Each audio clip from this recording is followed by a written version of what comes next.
Hi అండి, నమస్తే. Welcome to PD creations in Telugu. ఈరోజు రెసిపీ వచ్చేసి గోధుమ రవ్వతో పొంగలి. రైస్తో మనం పొంగల్ని తయారు చేసుకుంటూనే ఉంటాం కదా, కొంచెం డిఫరెంట్గా గోధుమ రవ్వతో కూడా పొంగల్ని తయారు చేసుకోవచ్చండి. గోధుమ రవ్వతో పొంగలి ఎలా తయారు చేసుకోవాలో చూసే ముందర ఫస్ట్ టైం మా ఛానల్ని చూస్తున్నవారు మా ఛానల్ని సబ్స్క్రైబ్ చేసుకోండి. అలానే కొత్త వీడియోస్ కోసం పక్కనే ఉన్న బెల్ ఐకాన్ని క్లిక్ చేయండి. పొంగల్ కోసం స్టవ్ వెలిగించి స్టవ్ పైన ఒక ప్రెషర్ కుక్కర్ని పెట్టుకోవాలి. కుక్కర్ హీట్ అయిన తర్వాత ఇందులో 1 కప్పు వరకు ఎర్ర గోధుమ రవ్వని యాడ్ చేసుకోవాలి. ఎర్ర గోధుమ రవ్వ మనకి మార్కెట్లో దొరుకుతుంది కదా, రెగ్యులర్గా యూజ్ చేసే గోధుమ రవ్వని ఈ పొంగల్ కోసం వాడకూడదండి, టేస్ట్ బాగోదు. ఇలా ఈ ఎర్ర గోధుమ రవ్వని యాడ్ చేసుకున్న తర్వాత మంటని మీడియం ఫ్లేమ్లోనే పెట్టుకొని గోధుమ రవ్వ పచ్చివాసన పోయేంత వరకు వేయించుకోవాలి.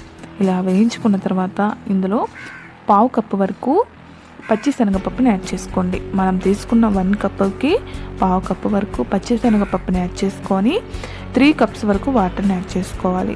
3 కప్స్ వాటర్ సరిపోతుందండి. ఇలా యాడ్ చేసుకున్న తర్వాత మూత పెట్టేసి 3 విజిల్స్ వచ్చేంత వరకు ఉడికించుకోవాలి. 3 విజిల్స్ వచ్చిన తర్వాత ప్రెషర్ అంతా పోయిన తర్వాత ఇలా మనకి గోధుమ రవ్వ అనేది బాగా కుక్ అయిపోతుంది కదా, వీటిని పక్కన పెట్టేసుకోండి.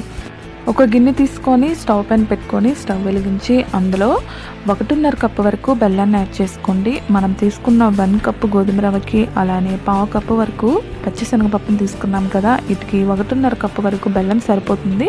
ఇంకా మీకు స్వీట్నెస్ సరిపోదు అనిపిస్తే ఇంకొక 1/2 కప్పు వరకు యాడ్ చేసుకోవచ్చు. బెల్లం కరిగేలోపు ఇందులో వేయించుకోవడానికి జీడిపప్పుని వేయించుకుందాం. స్టవ్ వెలిగించి స్టవ్ పైన ప్యాన్ పెట్టుకొని అందులో 3 టేబుల్ స్పూన్ వరకు నెయ్యిని యాడ్ చేసుకోవాలి. నెయ్యి కరిగిన తర్వాత ఎండు కొబ్బరిని 1/2 కప్పు వరకు యాడ్ చేసుకోండి. ఎండు కొబ్బరికి బదులు పచ్చి కొబ్బరిని కూడా యాడ్ చేసుకోవచ్చండి. అలానే 1 కప్పు వరకు జీడిపప్పు, అలానే కొద్దిగా కిస్మిస్ని యాడ్ చేసుకొని మంటని మీడియం ఫ్లేమ్లోనే పెట్టుకొని గోల్డెన్ బ్రౌన్ కలర్ వచ్చేంత వరకు ఇవి వేయించుకోవాలి. ఇలా వేయించుకున్న తర్వాత వీటిని స్టవ్ ఆఫ్ చేసుకొని పక్కన పెట్టేసుకోండి. బెల్లం కరిగిందో లేదో చూసేద్దాం. బెల్లం బాగా కరిగిపోయింది కదా, వీటిని ముందుగా ఉడికించి పక్కన పెట్టుకున్న గోధుమ రవ్వలో యాడ్ చేసేసుకోవాలి. ఇలా యాడ్ చేసుకున్న తర్వాత ఈ నూకలో మొత్తం కలిసేటట్టు కలుపుకోవాలి. ఈ బెల్లం బాగా కలిసేటట్టు కలుపుకున్న తర్వాత ఇందులో 1 టేబుల్ స్పూన్ వరకు ఇలాచీ పౌడర్ని యాడ్ చేసుకోండి. ఇలాచీ పౌడర్ని కూడా యాడ్ చేసిన తర్వాత మరొకసారి కలుపుకోవాలి. అలానే ముందుగా వేయించి పక్కన పెట్టుకున్న జీడిపప్పు, ఎండు కొబ్బరి, కిస్మిస్ని కూడా యాడ్ చేసేసుకోవాలి. ఇలా యాడ్ చేసుకున్న తర్వాత మరొక 5 నిమిషాల పాటు ఉడికించుకోండి. మంటని మీడియం ఫ్లేమ్లో పెట్టుకోండి, లేదంటే అడుగంటిపోతుంది. ఒక 5 నిమిషాలు అయిన తర్వాత కొంచెం దగ్గర పడుతుంది కదా, చూసారుగా. పొంగల్ కన్సిస్టెన్సీ ఈ విధంగా ఉండేటప్పుడే స్టవ్ ఆఫ్ చేసుకోండి, లేదంటే చల్లారాక ఇంకా దగ్గర పడిపోతుంది. ఇలా స్టవ్ ఆఫ్ చేసుకున్న తర్వాత నైవేద్యంగా పెట్టేసుకోవడమేనండి.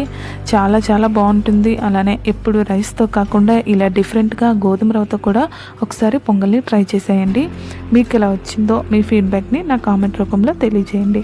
అలానే ఈ వీడియో మీకు నచ్చినట్టయితే మీ ఫ్రెండ్స్కి, మీ రిలేటివ్స్కి షేర్ చేసి లైక్ చేయండి. Thank you for ever watching.